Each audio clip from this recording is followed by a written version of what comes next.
Am I right in thinking you've been around since 2003? It's quite a while. I mean, you're still such a young band. That's correct. Playing as kids, we just made a lot of noise for a long time and then finally started taking it seriously. Yeah, we're still in high school at that point, so it's like you could call it, the band started then, I guess, yeah. And have you had jobs in between then, or have you kind of always been? Not really, for me. No careers besides music, but like working orchards and construction and odds and ends like that. Hotels, yeah. Just, eBay dealings. yeah. Oh yeah. Other dealings. Other dealings. So one of your big breaks was when you handed a demo CD to Quinn from the U's. So that's quite an interesting one. So what's happened since then? Yeah, one of Right. our many big breaks Yeah. have, we've constantly in our career just had break after break, but everything's been very paced out with time. So you've come to Hard Rock Calling as an unsigned band, which is pretty unusual. Just wondering why you haven't signed to a record label. Are there any reasons why? we have our management's brilliant, and they do we everything don't for need a us. label. We don't quite got need a our label management. just yet. They back us the way a label would, and they're for us more than a label could be. And do you see that as a long-term thing? It all depends. If someone's willing to offer us a deal that we can't refuse, then of course we take it. But right now we have all our artistic integrity intact, so we do what we want, Yeah. Right, sounds good.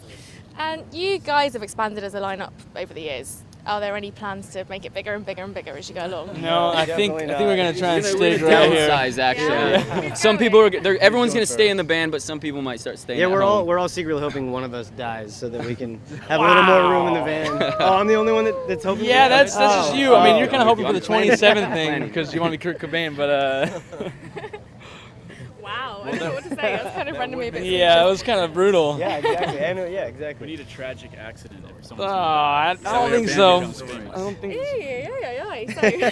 So, posthumous doesn't sound good. the album that came out last year had a lyric booklet.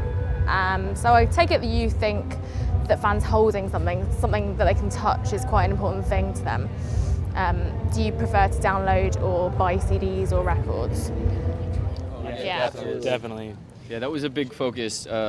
We wanted to make sure the album artwork was right before releasing the record, and so we didn't want to do anything too extravagant. Just get something in people's hands. And Yeah. I feel like that's what we did. Yeah. Maybe people don't buy CDs as often these days, but if they do, you still want them to have something that's memorable and that they could, have in their hand. Tangible art. Yeah. So still, as record buyers, would you rather buy something you can touch rather than download an MP3? I would if I could afford it.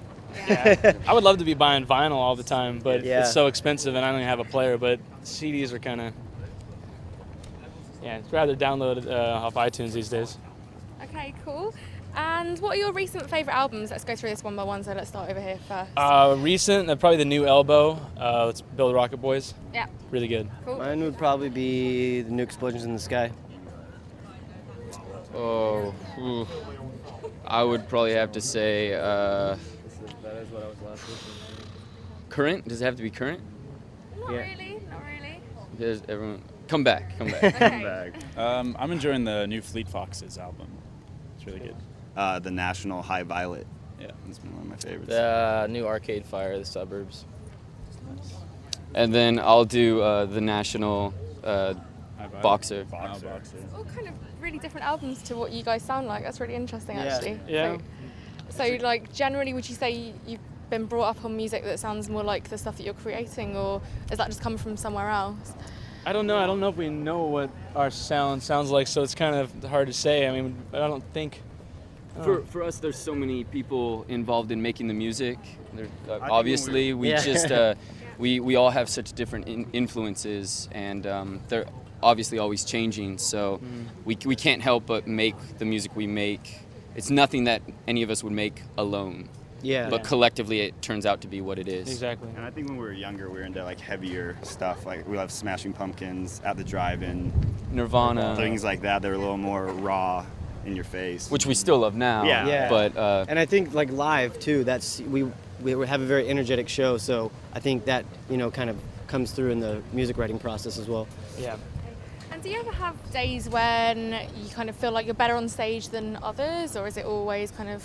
That's every Yeah. show. Yeah. It's They're better all or different. worse. Yeah. Yeah. We're human, so you Yeah. know Yeah. we're never gonna be perfect. Yeah. Nice to know. Yeah. And last year you guys supported Placebo. Was that strange seeing a former Evaline member kind of headlining? Yeah. It was Great It seeing was Steve awesome. play. Oh man, we got our first experience at the what was that, the O2? What was that? Yeah. O2 O2 Arena. Yeah, we got to see him play there, and that was just such a good experience. And then to be able to play with them 2 nights in a row was awesome. But yeah, it was a little strange because Yeah. we hadn't seen Steve on a stage that large, so it was pretty surreal to experience. We're all really proud of him, you know. Yeah. So I couldn't help but smile. And it's like when we were in London, we stayed with him for like a few days. Like he still Yeah. lets us crash at his place when we're around. He's, so actually, it's he's like, coming out to the gig to watch us yeah. today. So it's yeah. like it's all good. Yeah, it's awesome.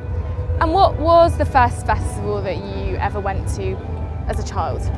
Sadly, So there's a Warped- Warped yeah, Tour. we all- It's, Warped I mean, it was Tour great was when we the- were kids, but it's Yeah. kind of lost its luster as you get older. Yeah. I think my first festival attending was Coachella, and that's just an amazing experience. It's so hot, and so many great musicians and bands. So I constantly want to go every year because it's It's kind of like the pride of America. Coachella, you know, Yeah. has like the best.